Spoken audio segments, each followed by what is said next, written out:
Right now, in the space of about 24 hours,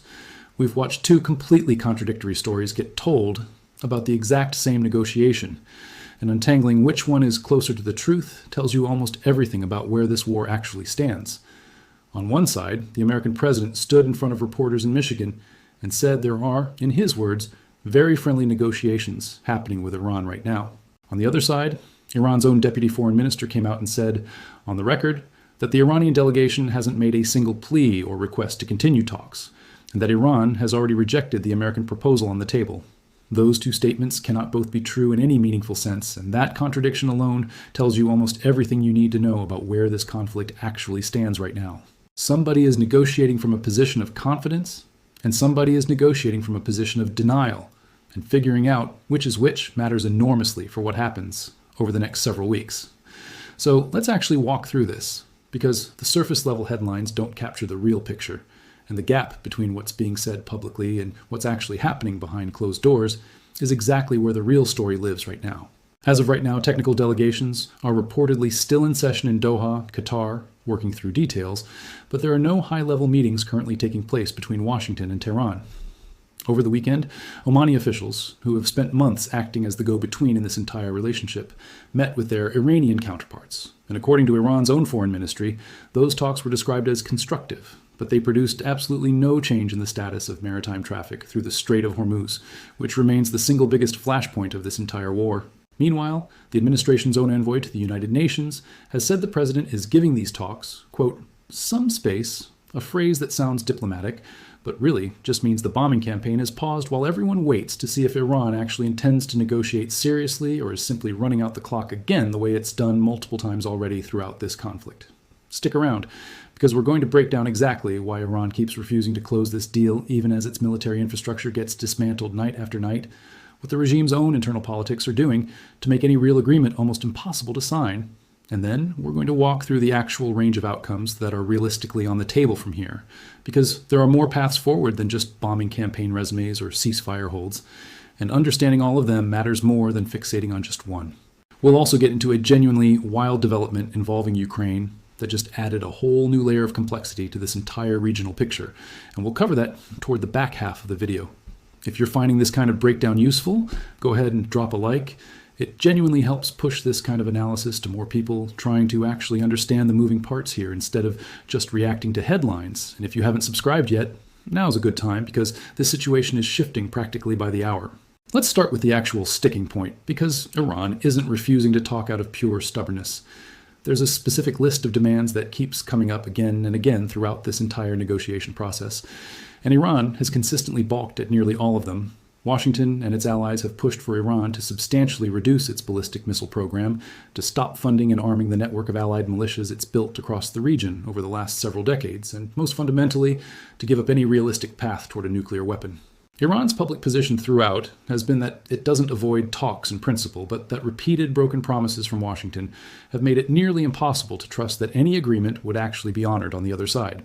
Iran's president said as much well over a year ago, arguing that any deal requires the other side to prove it can actually build trust first. A fairly reasonable sounding position on its face, except that the same accusation of broken promises gets thrown back at Iran constantly from the American side, with officials pointing out that an earlier memorandum of understanding, signed only a matter of weeks before renewed fighting broke out, had already been violated by Tehran within about 2 weeks of being signed. That's really the core dynamic driving this entire standoff. Neither side believes the other is negotiating in good faith, and every time one side points to a broken commitment as proof, the other side has its own list of grievances ready to fire back. It's a genuinely toxic negotiating environment, the kind where even a reasonable, mutually beneficial deal becomes almost impossible to close because neither party trusts that the ink will still mean anything a month later. It's worth remembering just how far back this specific pattern actually goes, because it didn't start with this current round of fighting. Back at the very beginning of last year, Iran's president publicly rejected a letter from the American president proposing direct nuclear negotiations, choosing instead to respond only through Oman as an intermediary, and explicitly ruling out direct talks, while what Tehran described as a maximum pressure campaign remained in effect. Iran's foreign minister at the time made a similar point even more bluntly, saying Tehran would not sit down directly with Washington as long as that pressure campaign continued. That refusal held for nearly a year. through repeated rounds of indirect talks, through an ultimatum in February, giving Iran roughly 2 weeks to reach an agreement or face consequences, and eventually through the actual outbreak of open warfare at the end of that same month. Every step along that timeline followed a similar shape. An American offer, an Iranian rejection or delay, a period of military escalation, and then a fragile temporary opening for talks that never quite closed the gap between what each side was actually willing to accept. Seeing that same basic pattern play out again right now, months into an active war with thousands of casualties already recorded on both sides, tells you just how deeply entrenched this cycle of mistrust has become. But there's a deeper reason Iran keeps walking away from the table that goes well beyond simple mistrust, and it has everything to do with what's happening inside the regime itself right now. This is a government that, according to claims made publicly by the American president, has killed more than 52,000 of its own protesters over just the last 4 months. An extraordinary and almost unbelievable number if accurate, but one that reflects a broader pattern that's been documented consistently throughout this entire conflict of brutal, sustained crackdowns on internal dissent happening in parallel with the external war. A regime that's pouring that much energy and violence into suppressing its own population isn't a regime operating from a position of confidence. It's a regime that understands its grip on power is genuinely fragile, and fragile regimes tend to behave very differently at the negotiating table than confident ones. Signing a deal that looks like capitulation to the United States, especially one that involves visibly dismantling missile programs or cutting support to allied militias, risks looking like weakness to exactly the hardline factions inside the government that the leadership depends on to keep enforcing that domestic crackdown in the first place. In other words, the very tools the regime is using to survive internally make it politically almost impossible to make the kind of external concessions that would actually end the war. There's also a leadership question hanging over all of this that rarely gets discussed directly, but shapes everything happening behind closed doors in Tehran. Reports throughout this conflict have suggested the country's supreme leader may have been relocated out of the capital for safety reasons at various points, with his son increasingly positioned as heir apparent to eventually take over the role. Whenever an authoritarian government is dealing with genuine uncertainty about succession at the very top, every major decision, including whether to sign a deal that could be portrayed as surrender, gets filtered through the lens of internal power struggles that have nothing to do with the actual military or economic logic of the war itself. Factions inside the regime jockeying for position ahead of an eventual leadership transition have every incentive to appear tough and uncompromising right now, because looking weak in front of rivals during a moment like this could cost them influence for years to come, regardless of what's actually best for the country as a whole. Layer on top of that the fact that the Revolutionary Guard itself functions almost as a parallel government inside Iran, with its own economic empire, its own military command structure, largely independent of the conventional armed forces, and its own institutional interest in perpetuating exactly the kind of confrontational posture toward the West that justifies its continued dominance over Iranian political and economic life. Any elected or appointed civilian official in Tehran who wanted to pursue a genuinely conciliatory path toward Washington would have to do so over the objections of an organization that has spent decades building its entire identity and power base around resistance to exactly that kind of accommodation. That's not a minor obstacle. It's arguably the single biggest structural reason why Iran's public negotiating posture so rarely seems to match what would actually be in the country's broader economic or strategic interest. Because the people with the most say over how far any negotiation is allowed to go are frequently the same people with the most to lose if the relationship with the West genuinely normalizes. Now let's talk honestly about what Iran still has, because the picture isn't one of total collapse, even after weeks of sustained strikes. The International Institute for Strategic Studies has estimated Iran still fields somewhere in the neighborhood of 570,000 active duty troops, backed by hundreds of thousands more reservists. Its ballistic missile stockpile, while significantly degraded from where it started, is still believed to number in the thousands. And its network of allied militias and proxy forces scattered across the region hasn't been eliminated just because Iran's own conventional capability has taken a beating. That combination matters enormously for understanding why this conflict hasn't simply ended with an obvious Iranian surrender. Degraded is not the same thing as defeated, and a government with that much residual capability, even a weakened and increasingly isolated one, still has real options for how it chooses to keep fighting rather than negotiate. It's also worth being honest about what a genuine collapse of Iran's negotiating position would actually require, because the bar is higher than most casual coverage of this conflict suggests. Losing individual bunkers, individual bridges, even individual missile production facilities doesn't automatically translate into a government deciding it has no choice left but to sign whatever's put in front of it. Regimes facing existential military pressure have, throughout history, shown a remarkable capacity to keep functioning and keep fighting well past the point where an outside observer might assume collapse was inevitable, particularly when that regime has already demonstrated a willingness to inflict massive violence on its own population to maintain control.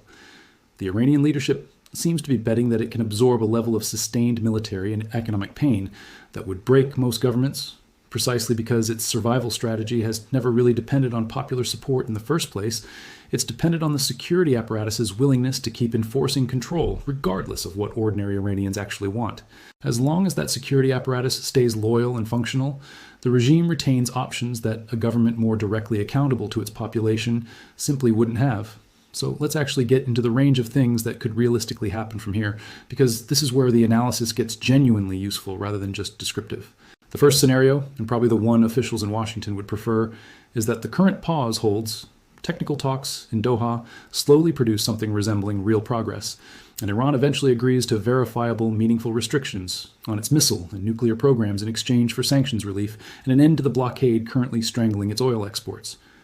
That outcome is possible, but everything in Iran's recent behavior, the public denials of any pleading for talks, the rejection of the American proposal, the framing of the current pause as a sign of American fatigue rather than Iranian weakness, suggests Tehran isn't approaching this moment the way a government preparing to make real concessions typically does. Regimes that are actually ready to sign tend to keep their public rhetoric relatively quiet and let the diplomats do the talking. Iran is doing the opposite, loudly declaring victory in the pause itself, which is usually a sign that the leadership is trying to manage domestic perception rather than actually preparing the public for a deal.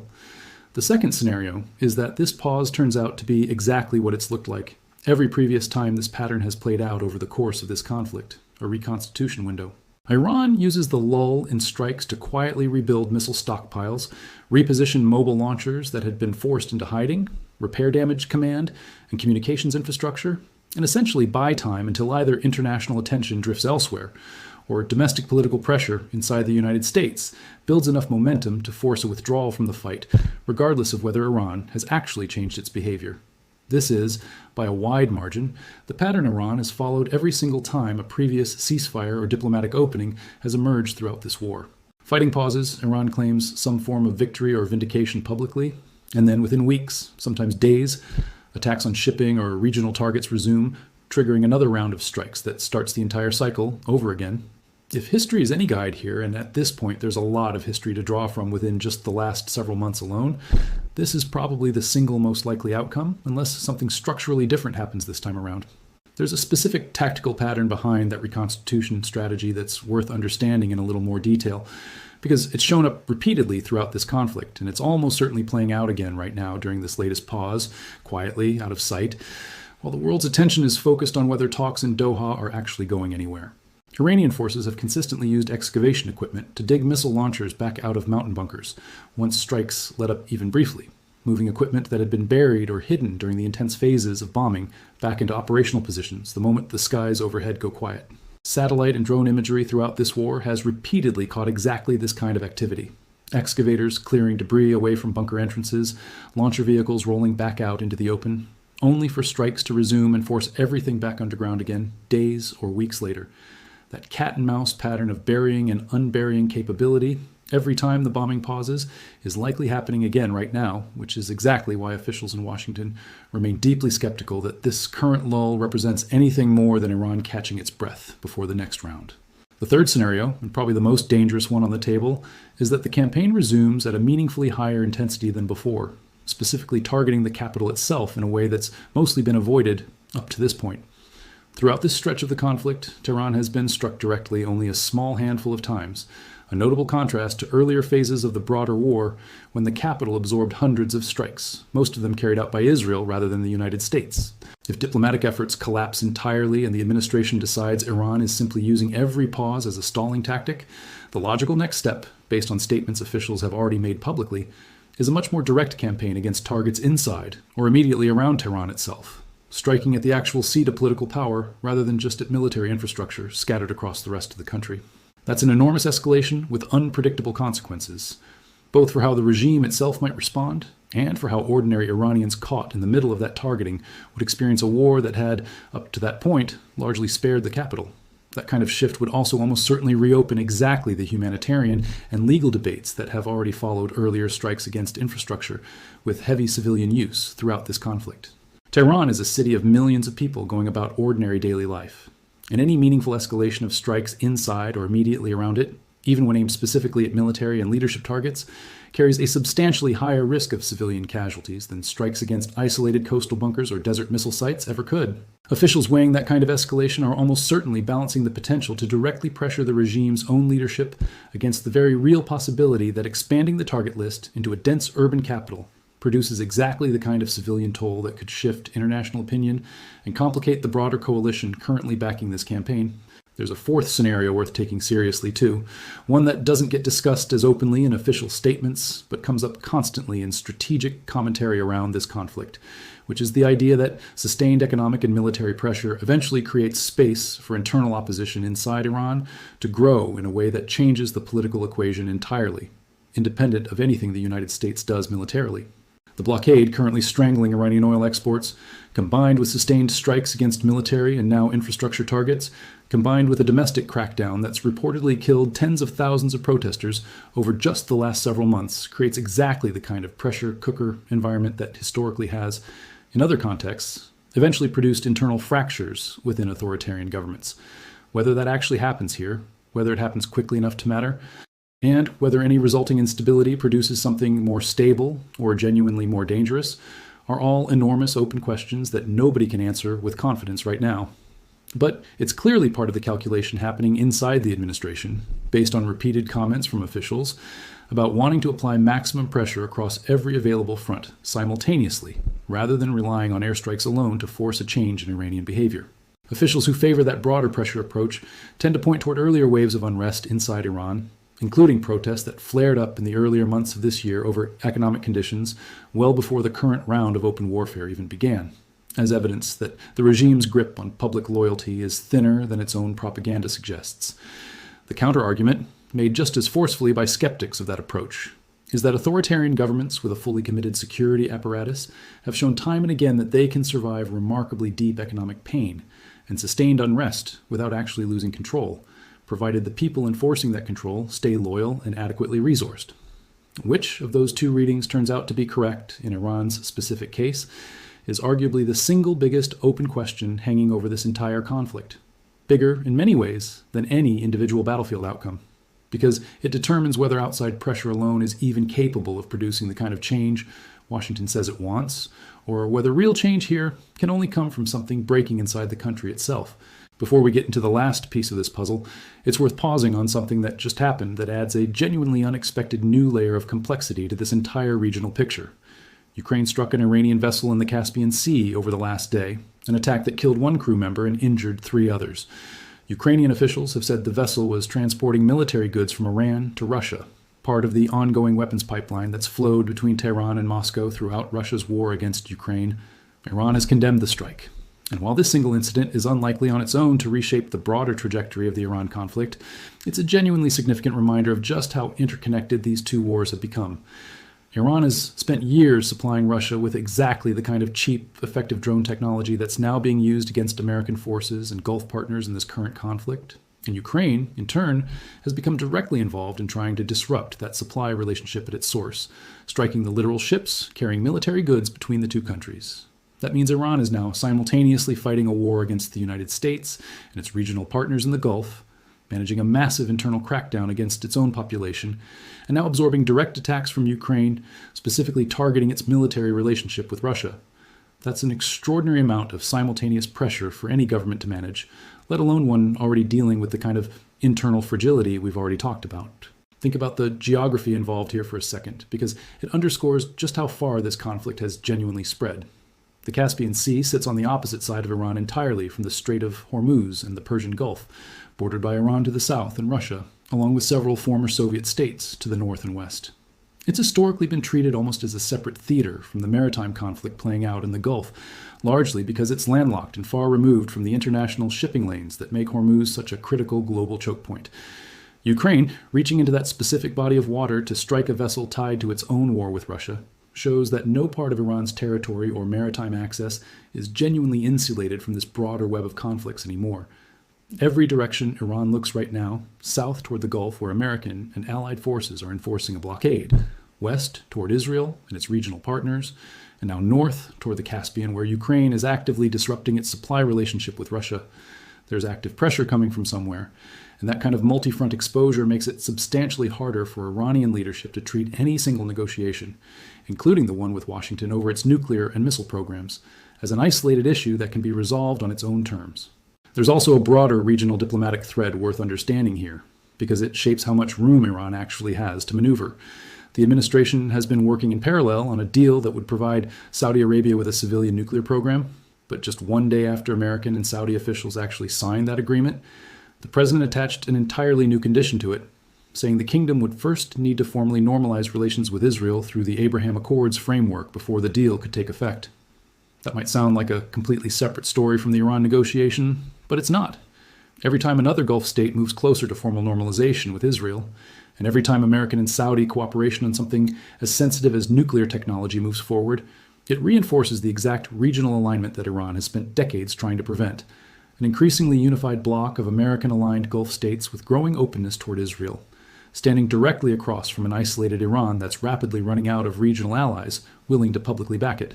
That dynamic matters enormously for Iran's calculus at the negotiating table, because the longer this conflict drags on, the more that regional realignment solidifies, and the weaker Iran's long-term position becomes, regardless of what happens on any individual night of fighting. So, when you put all of these threads together, the internal leadership uncertainty, the 50,000+ protester deaths reportedly inflicted by the regime on its own population, the ongoing blockade squeezing oil revenue, the shifting regional alliances leaving Iran increasingly isolated, and now a second, entirely separate front opening up with Ukraine directly targeting Iran's military supply relationship with Russia, you start to understand why Iran's public posture right now looks less like a government carefully weighing a genuine offer, and more like a government trying to project strength it may not actually have, in as many directions as possible, simultaneously. That brings us to the honest, uncomfortable core of this entire situation.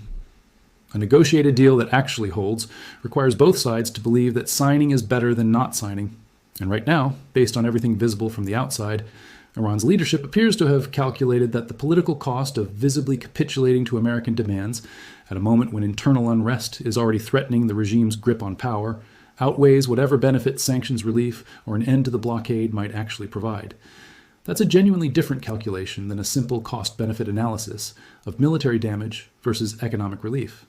It's a calculation about regime survival specifically, and regimes fighting for their own survival frequently make decisions that look irrational from the outside, precisely because the thing they're actually optimizing for isn't national economic welfare or even avoiding further military damage, it's staying in power, full stop, by whatever means available. That's exactly why the range of realistic outcomes here skews more toward continued instability than toward a clean, comprehensive resolution.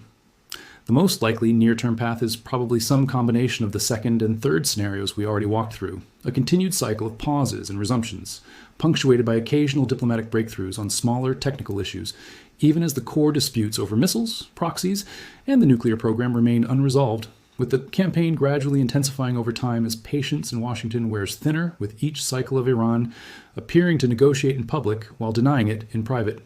Whether that gradual intensification eventually crosses into the kind of full, direct campaign against the capital that officials have already signaled is on the table depends heavily on factors that are genuinely difficult to predict from the outside, including how much internal pressure the regime can actually withstand before something inside the government itself starts to crack. It's also worth thinking about the timeline pressures working on both sides right now, because neither side has unlimited patience here, even if the public rhetoric from each suggests otherwise. On the American side, sustaining an air campaign at this intensity for months on end carries real costs in munitions stockpiles and aircraft maintenance cycles in the political capital required to keep congressional funding flowing and public support intact for a war that keeps stretching longer than initially framed. On the Iranian side, every additional week of blockade tightens an economy that was already under enormous strain before this latest round of fighting even began. And every additional week of internal crackdown against protesters risks the kind of cumulative unrest that eventually becomes genuinely difficult to contain, even with the security apparatus fully committed to suppression.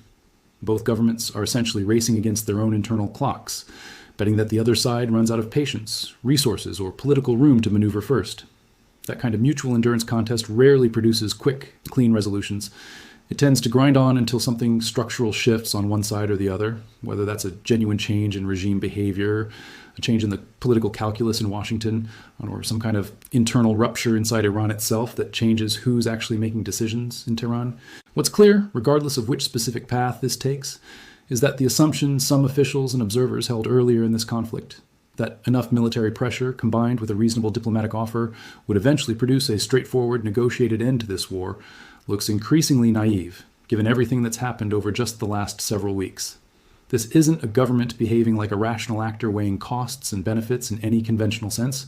It's a government behaving like one that believes its own survival depends on appearing unbreakable, even while every available piece of evidence suggests it's anything but.